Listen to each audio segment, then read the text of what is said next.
Today we will start class 12th biology. Biology में आज हम पढ़ेंगे हैबिटेट।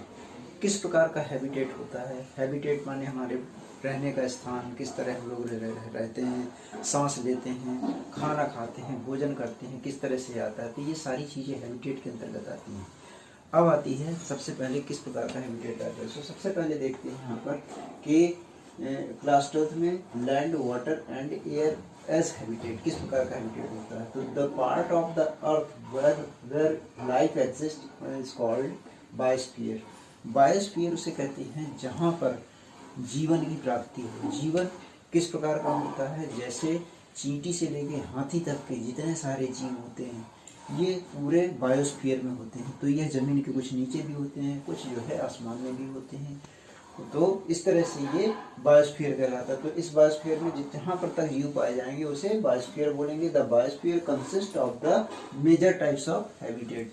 इस तरह से तीन प्रकार की मेजर टाइप्स ऑफ हैबिटेट पाई जाती हैं। सबसे पहला आता है एक्वाटिक हैबिटेट, दूसरा है टेरेस्ट्रियल हैबिटेट और तीसरा है एरियल और एबोरियल हैबिटेट। तो इस तरह से हम लोग देखते हैं। तो सबसे पहले देखते हैं लोग एक्वाटिक हैबिटेट। एक्वाटिक हैबिटेट हम लोग समझते हैं या देखते हैं कि किसी भी तरह के जीव जो कि पानी में रहते हैं या पानी में रहने वाले हैं, पानी के ऊपर भी फ्लोटिंग करते हैं। कुछ पौधे पानी के ऊपर फ्लोटिंग करते हैं, कुछ जीव जंतु, बड़े जीव जंतु पानी के अंदर भी रहते हैं, मछलियाँ, मगरमच्छ और बहुत सारे जीव जंतु हैं जो पानी के अंदर रहते हैं जो कि।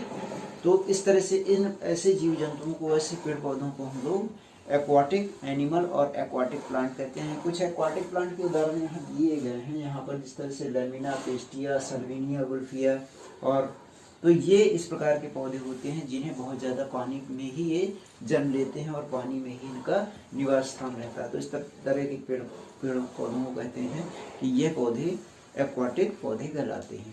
अब आती है बात यहाँ पर कि क्या है एक्वाटिक हैबिटेट। क्या तो water from the habitat of enormous variety of the organism.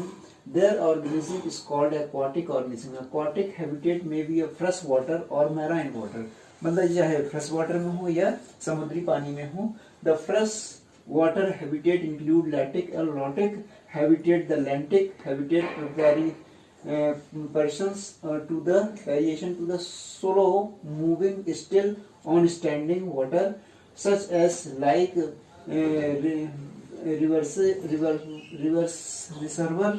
reverser plants, ponds, etc.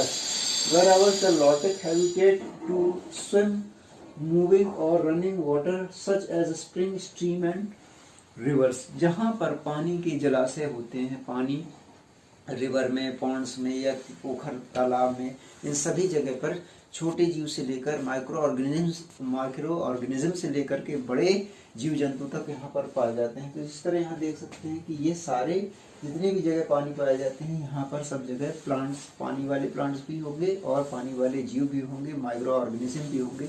तो दे आर सर्वाइव देयर। यहाँ पर यही सब सर्वाइव करते हैं, इनका रहने का प्राप्ति का स्थान यही होता है जो कि पानी में रहते हैं।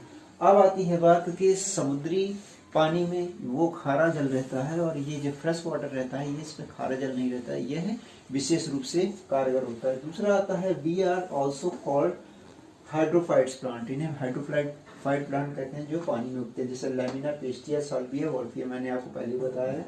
अब आता है टेरेस्ट्रियल हैबिटेट। टेरेस्ट्रियल हैबिटेट जितने भी जमीन पर रहने वाले पेड़ पौधे, जीव जंतु हैं, ये सारे जमीन पर रहने वाले, जमीन पर उगने वाले हैं। तो इन सब पेड़ पौधों को, जितने भी पेड़ पौधे होते हैं, इन सबको हम लोग क्या कहते हैं, इन्हें कहते हैं terrestrial habitat. Land is the most variable habitat organism that live on the land or called terrestrial organisms like mango, neem, people etc. ये सारे बहुत बड़े बड़े पेड़ पौधे होते हैं। जितने भी जमीन पर उगने वाले पेड़ पौधे होते हैं, जमीन पर मनुष्य भी रहते हैं, जीव जंतु भी रहते हैं। तो जितने भी जीव जंतु पृथ्वी पर रहते हैं या जमीन पर रहने वाले, उन्हें सब सारे जीवों को हम लोग टेरेस्ट्रियल कहते हैं। और ये सारे टेरेस्ट्रियल एनिमल्स या टेरेस्ट्रियल प्लांट्स कहलाते हैं। तीसरा वाला आता है aerial habitat. Air is not a suitable medium और support life but some aquatic and terrestrial organism have become secondly adopted and the aerial existence such as organisms that are the capable or performing their activities in the aerial environment are called aerial or aerobial organism. यानी insect, birds and bat are the same common example of belonging in this category. इस तरह के जीव जंतु जो कि हवा में उड़ करके अपना शिकार करते हैं या हवा में रहना, या चिड़िया जो कि उसके पंख होते हैं वह हवा में उड़कर ही उसका जीवन व्यतीत होता है। इस तरह से हम लोग जान सकते हैं कि ये हवा में रहने वाले जीव जंतु और पेड़ पौधे इस प्रकार कुछ माइक्रो ऑर्गेनिज्म भी जो होते हैं जो हवा में, जैसे बैक्टीरिया है, वायरस है, ये सारे हवा में रहते हैं। तो इससे हम लोग समझ आ सकते हैं। इस तरह से ये हैबिटेट आज हमने पढ़ा। आशा करता हूँ आपको समझ में आया होगा। तो आज के लिए इतना ही।